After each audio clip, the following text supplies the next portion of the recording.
উষা, হ্যাঁ বলো গো। জানো গো, ইন্দ্রসভা থেকে নৃত্য করে এলাম। সত্যি গো? নৃত্য করবার পর শরীর ক্লান্ত হয়ে পড়েছে, তাই মনে মনে স্থির করেছি তোমাকে নিয়ে ক্ষণকাল বিশ্রামে যাব। বেশ গো, তাহলে আর বিলম্ব কেন, চলো জীর্ণকুটির প্রাঙ্গণে, সেখানে গিয়ে আমরা বিশ্রাম করব। তাই এসো চলো।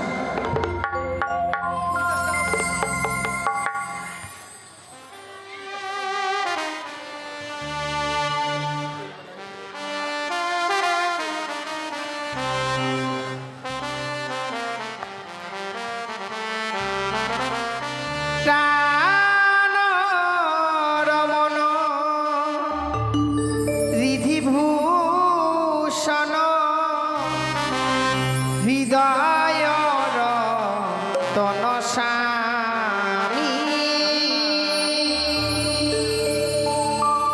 প্রাণ রমণ রিধিভূষণ হৃদয় রতনস্বামী।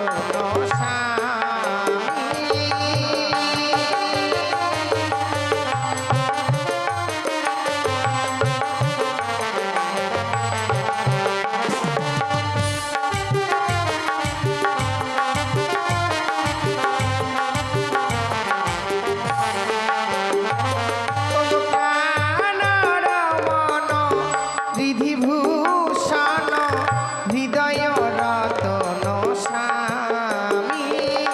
প্রাণ রমণ বিভূষণ হৃদয় রতনস্বামী।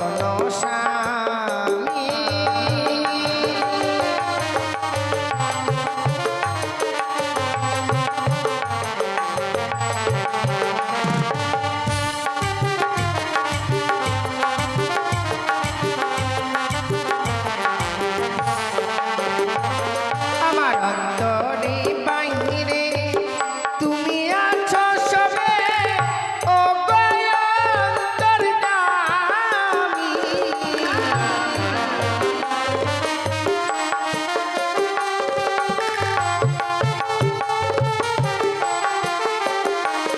আমার অন্তরে বাহিরে তুমি আছো সবে, ও গো অন্তর্যামী।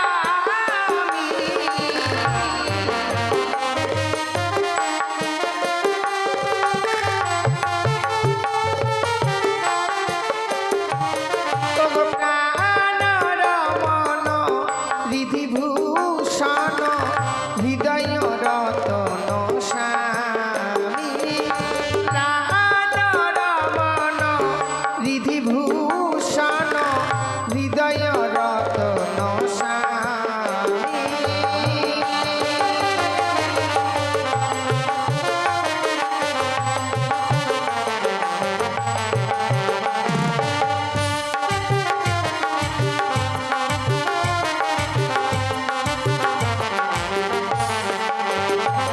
তোমার চরণের উদাসী হইয়া থাকি জনমে জনমে আমি।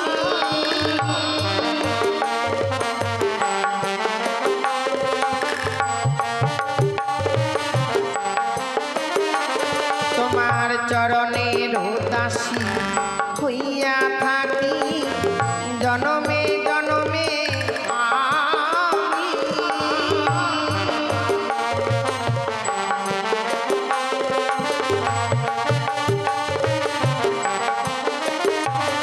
ওগো জীবন মরণে থাকিব দুজনে, ও গো অন্তর্যামী।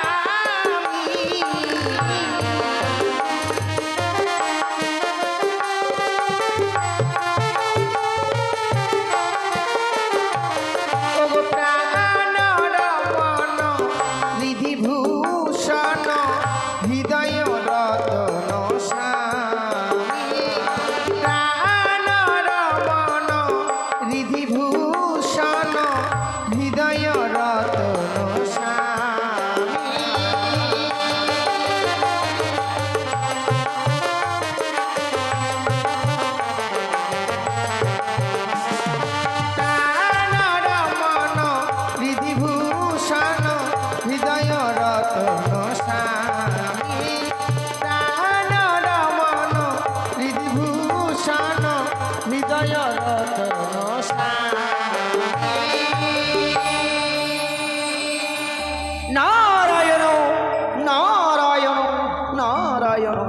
শুনুন শুনুন দেবগণ, শুনুন দিয়ামন, আমি নিজে কহিতেছি নারদ মুনি এখন। তাই তো দেবসভা মাঝে আজ হবে দ্বিতীয়বার নৃত্য গীতের আয়োজন। আপনাদের 33 কোটি দেবগণের রইল নিমন্ত্রণ। আপনারা সকলে এসে দেবসভার মাঝে দেবেন দর্শন। যাই যাই, ওই তো অদূরে দেখা যায় সে অনিরুদ্ধ সারগুড়ির প্রাঙ্গণ। আমি তাদের কুড়ির প্রাঙ্গণেই ছুটে যাই। এই তো সে অনিরুদ্ধ সারগুড়ির প্রাঙ্গণ। তাই তো অনিরুদ্ধকে আমি একটিবার উচ্চস্বরে ডাকবো। যদি আমার ডাক তার কর্ণকোহরে পৌঁছায়, নিশ্চয়ই আমার ডাকে সাড়া দেবে। তাই আমি একটিবার ডেকে দেখি। অনিরুদ্ধ, উষা, অনিরুদ্ধ। কে যেন কুটির প্রাঙ্গণের বাইরে হতে অনিরুদ্ধ বলে ডাকে। না না না, এই অসময় আবার কে হতে পারে? কিন্তু আমি শুনেছি কুটির প্রাঙ্গণ থেকে যদি অতিথি বৈমুখ হয়ে যায়, গৃহের নাকি অকল্যাণ নেমে আসে। তাই দ্বার মুক্ত করে দেখি না কেন এই অসময় আবার হঠাৎ করে এসে কে অনিরুদ্ধ বলে ডাক দেয়। যাই যাই, এই মুহূর্তে আমি দ্বার মুক্ত করে দেখি। তবে এত বিলম্ব করে কেন? নারায়ণ নারায়ণ নারায়ণ। আপনার চরণে প্রণাম জানাই মণিবর। করি আশীর্বাদ, হাও চিরসুখী। জানিতে কি পারি এই অসময় মোদের কুটির প্রাঙ্গণে? ও, আমায় দেখে অবাক হয়ে গেছে বুঝি? অবাক হয়ে যাওয়ারই কথা। কিন্তু জানো অনিরুদ্ধ, আমি অকারণে অযথা কোথাও আসি না। আজ তোমাদের কুটির প্রাঙ্গণে হন্তদন্ত হয়ে ছুটে এসেছি। কেন জানো? কেন মণিবর? পুনরায় তোমাদেরকে নিমন্ত্রণ করার জন্য। নিমন্ত্রণ? হ্যাঁ অনিরুদ্ধ। এ কি বলছেন মণিবর? ক্ষণকাল অগ্রে এসেছিলেন আমাদের কুটির প্রাঙ্গণে, নিমন্ত্রণ করে নিয়ে গেছিলেন আমাদেরকে ওই ইন্দ্র সভাতে। ইন্দ্র সভায় গিয়ে নৃত্য করে শরীর ক্লান্ত হয়েছে বলে এসেছে আমি বিশ্রাম কারণে। পুনর্বার এসেছেন নিমন্ত্রণ করতে। আপনার কথা তো আমি বুঝতে পেলাম না। অনিরুদ্ধ, তোমাদের নিত্যকে শ্রবণ দর্শন করবে বলে মর্তধাম হইতে ছুটে এসেছে এক নতুন অতিথি। তাই সে দেবরাজের কাছে বাইনাও ধরেছে যে তোমাদের নিত্যগীত শ্রবণ দর্শন করবে বলে। তাই তো দেবরাজের আদেশে তোমায় যে যেতে হবে এই দেবসভার মাঝে। না, এ কি বলছেন মণিবর? কেউ না জানতে গেলেও আপনি তো জানেন, একবার নৃত্য করবার পর দ্বিতীয়বার নৃত্য করা আমাদের পক্ষে অসম্ভব। আমাদের শরীর বড় ক্লান্ত, কেমন করে দ্বিতীয়বার আমরা গাইব নৃত্য? আমি জানি অনিরুদ্ধ, আমি জানি দেবসভায় নৃত্য গীত করে তোমাদের শরীর বড় ক্লান্ত হয়ে পড়ে গেছে। তাই তো তোমাদেরই আমি দেবরাজের কাছে করজোড়ে করেছিলাম মিনতি। বলেছিলাম ওগো দেবরাজ, তারা ক্লান্ত শরীর নিয়ে পুনরায় কী করে আসবে দেবসভায়? কিন্তু প্রত্যুত্তরে কি বলছি জানো? কি বলেছে মণিবর? আজকের দিনে তোমরা যদি স্বেচ্ছায় না যাও ওই পবিত্র দেবসভায়, তবে তাহলে নাকি পবিত্র দেবসভায় দেবরাজ ইন্দ্র করবে তোমাদের চরম অভিশাপ। না না মণিবর, না। দেবরাজ ইন্দ্র অভিশাপ করবে বলেছে? সত্য সত্যি? অভিশাপের কথা শুনলে প্রাণে বড় ভয় হয়। কেননা আমরা এর আগে এক এক করে দুইটি বার অভিশাপ পেয়েছি। অভিশাপের কি জ্বালা, কি যন্ত্রণা আমরা যে উপভোগ করেছি মণিবর। সত্যি যদি আজকের দিনে তাই হয় অনিরুদ্ধ, বিলম্ব না করে তোমার ওষাকে নৃত্যের সাজে সাজিয়ে এসো তুমি দেবসভার মাঝে।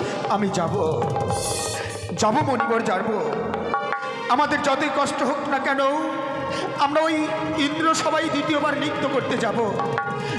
আপনি স্থানে আর বিলম্ব করবেন না, ছুটে যান ইন্দ্র সবাই গিয়ে দেবরাজ ইন্দ্রকে বলবেন উষাকে নিয়ে আমি যেমনিভাবে যাই, আমি আজকের দিনেও উষাকে জাগিয়ে যাব ওই ইন্দ্র সভাতে। বেশ, তাই হবে অনি, তাই হবে।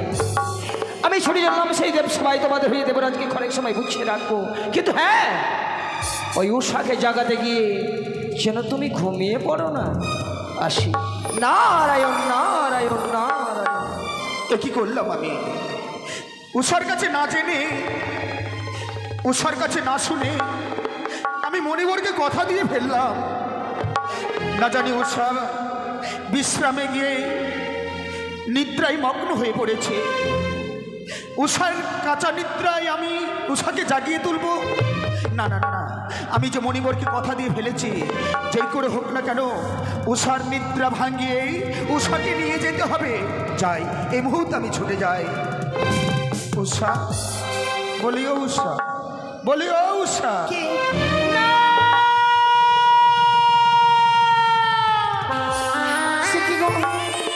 এভাবে তো তুমি আমায় কোনোদিনও কাছে ঘুমিয়ে ডাকিয়ে দাও না। আমি চুকুমে জাগিয়ে দিলে গো। না উষা না, অপরাধ তুমি করোনি, হয়তো অপরাধ আমি করে ফেলেছি। সে কি বলছো প্রভু? তোমার কাছে না জেনে, জানো গো জানো, বিশ্রামে গিয়ে তুমি নিদ্রায় মগ্ন হয়ে পড়েছিলে। হ্যাঁ। হঠাৎ করে যেন কুটির প্রাঙ্গণে নেই, বাইরে যেন কে অনিরুদ্ধ উষা বলে ডাক দিচ্ছে। ডাক দিচ্ছে। আমি দ্বারমুক্ত করে দেখলাম অন্য কেউ নয়, কে? প্রত্যেক দিনের নেই মণিবর এসেছিলেন এই অসময় আমাদের কুটির প্রাঙ্গণে। সে কি বলছো প্রভু? এসে কি বলে গেছে জানো? কি বলেছে গো? এই মুহূর্তে নাকি তোমাকে নিয়ে আমাকে নৃত্য করতে যেতে হবে ওই ইন্দ্র সভাতে। ওগো, কিছু সময় পূর্বে এই সবাই নৃত্য গীত করে এসেছি, আমাদের যে শরীর পুরো ক্লান্ত গো। তুমি তো জানো, ক্লান্ত শরীর নিয়ে স্বর্গ সভার মাঝে নৃত্য গীত করে 33 কোটি দেবতার মনকে জয় করা যায় না। আমি বলেছিলাম উষা, বলেছিলাম, কিন্তু প্রতি উত্তরে দেবরাজ ইন্দ্র কি বলে পাঠিয়েছে জানো? কি বলেছে গো? স্বইচ্ছায় যদি না যায় নৃত্য করতে, দেবরাজ ইন্দ্র নারাজ হয়ে আমাদেরকে অভিশাপ দেবে। ও অভিশাপ! যে দেবরাজ আমাদেরকে পুত্র কন্যার সম ভালোবাসে, আজকে দিনে ওই স্বর্গ সভার মাঝে নৃত্য গীত করতে না গেলে সেই দেবরাজ অভিশাপ করবে। উষা, না না না, তুমি হয়তো শুনতে কথা ভুল করেছো। তবে যদি তাই হয়, যেই দেবরাজকে আমরা পিতৃ আসনে বসিয়েছি, আমাদের কারণে সেই দেবরাজ অপমানিত হোক, এ আমরা চাই না গো। তাই চলো, আমাদের প্রাণের বিনিময়েও দেবরাজের উঁচু মস্তক উঁচু রাখতে এই মুহূর্তে যেতে হবে ওই ইন্দ্র সভাতে। ওগো, জানো প্রভু, কেন যেতে পারছি না ওই স্বর্গ সভার মাঝে নৃত্য গীত করতে? কেন উষা? আমি যখন বিশ্রাম করেছিলাম, আমি যে বিশ্রাম করতে গিয়ে অমঙ্গলের স্বপ্ন দেখেছি। এ কি বলছো উষা? সত্যি প্রভু। স্বপ্ন দেখবার পর তুমি যেতে চাইছো না? ওগো বলো না, এমন কি তুমি স্বপ্ন দেখেছো বিশ্রামে গিয়ে? ও বলি ওগো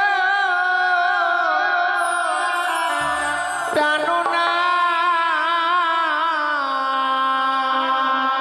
উষা, ওই আমি কি অমঙ্গ হেরিলাম নয়নে। না, এ হতে পারি না। এ কি বলছো তুমি?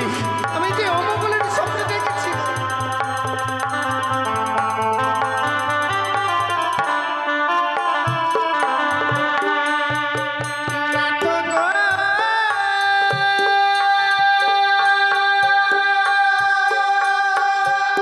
উষা,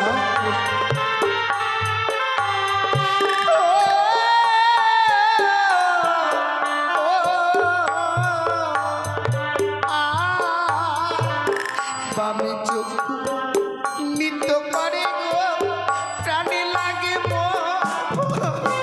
উষা, তুমি আমায় নিয়ে যেও না প্রভু। না গো।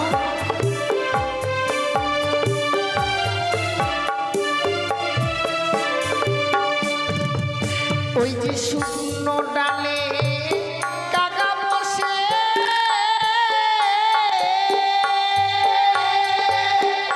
উষা, কি বলছো তুমি? ও প্রাণনাথ ডাকে কাকা রবে। ছাড়ো তোমরা, কি বলছো? একটিবার চেয়ে দেখো, আমি যে দিতে পারছি না। এই অমঙ্গলের স্বপ্ন দেখবার পর মন কি চায়? চাই নৃত্য গীত করতে হয় স্বর্গ সভার মাঝে। ওগো, তুমি আজকে দিনে আমায় ক্ষমা করে দাও প্রভু। আমি জানি উষা, স্বপ্ন দেখেছো তো, স্বপ্ন দেখে তুমি ভয় পাচ্ছ, কিন্তু জানো, স্বপ্ন যেমন স্বপ্নের মতো আসে, আবার স্বপ্নের মতো চলে যায়। স্বপ্নের মতো চলে যায়। এই কঠিন বাস্তবে স্বপ্ন কোনোদিন পরিণত হয় না গো। তাই মণিবরকে যখন কথা দিয়ে ফেলেছি, তোমার স্বপ্নের কথা দূরে রেখে চলো না, একটিবারের জন্য যাই আমরা ওই ইন্দ্র সভাতে। ও নাথ গো,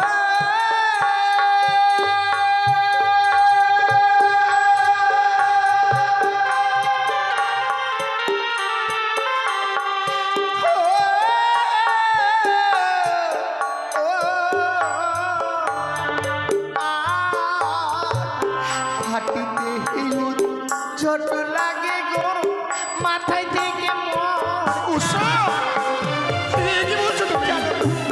ওগো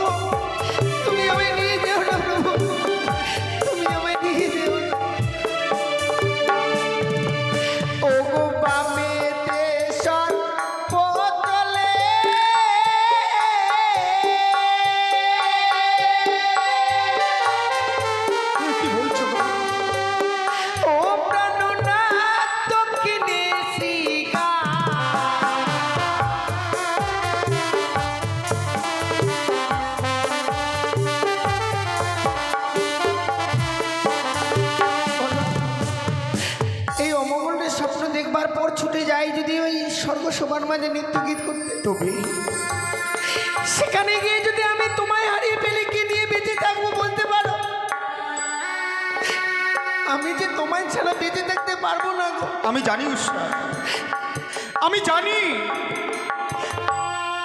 তুমি যেমনি ভাবে আমাকে ছাড়া বেঁচে থাকতে পারবে না, আমিও যে তোমায় ছাড়া বেঁচে থাকতে পারবো না। কিন্তু জানো উষা, জানো, আমি বুঝতে পারছি তোমার স্বপ্নের কথা, আমি বুঝতে পারছি তোমার মনের বেদনা। কিন্তু আমরা এমন রূপে জন্ম নিয়েছি, নৃত্য করাই হচ্ছে আমাদের কর্ম। যেই পরিচয় নিয়ে আমরা এতদিন বেঁচে রয়েছি ওই ৩৩ কোটি দেবতার মাঝে, তাছাড়াও আমাদের যে গোপন পরিচয় রয়েছে গো। গোপন পরিচয়? হ্যাঁ হুসা, হ্যাঁ সত্যি গো, জানি না এমন কি গোপন পরিচয় রয়েছে। আজ এই অমঙ্গলের স্বপ্ন দেখবার পর সব কিছু বিস্মরণ হয়ে গেছে। বলো না প্রভু, কি এমন পরিচয় রয়েছে? আমি যদি বলে দিই তবে তুমি আর নারাজ হবে না? সত্যি গো। তবে শোনো বলছি, ও বলি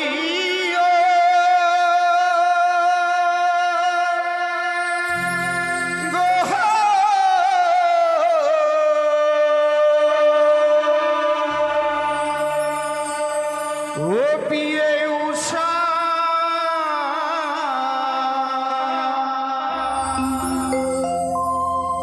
ও তুমি অমন করে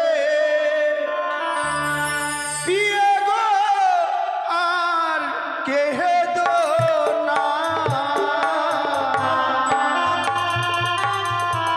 কেদো না গো।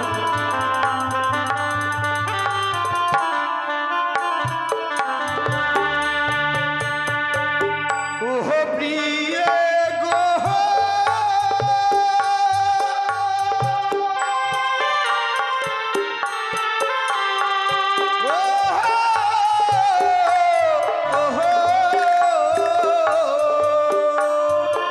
বলো।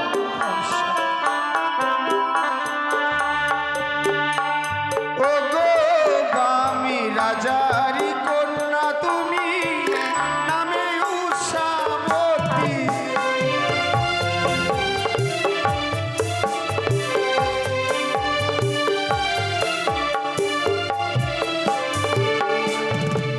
ওই না বামি রাজারি কন্যা তুমি পিয়া,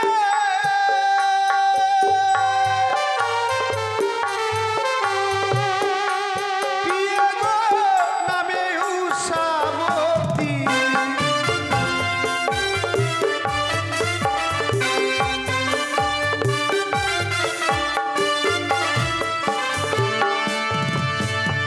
এ তো তুমি আমার পরিচয়ের কথা বলে, হ্যাঁ উষা, কিন্তু তোমার পরিচয়ের কথা তো আমায় বললে না। আমারও গোপন পরিচয় রয়েছে। তাহলে বলো। ও প্রিয়ে গো,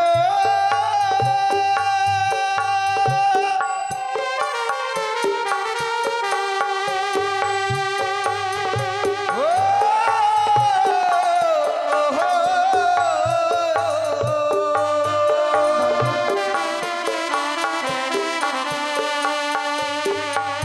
ও গো কামি দেবের পুত্র আমি, শ্রীকৃষ্ণের নাতি।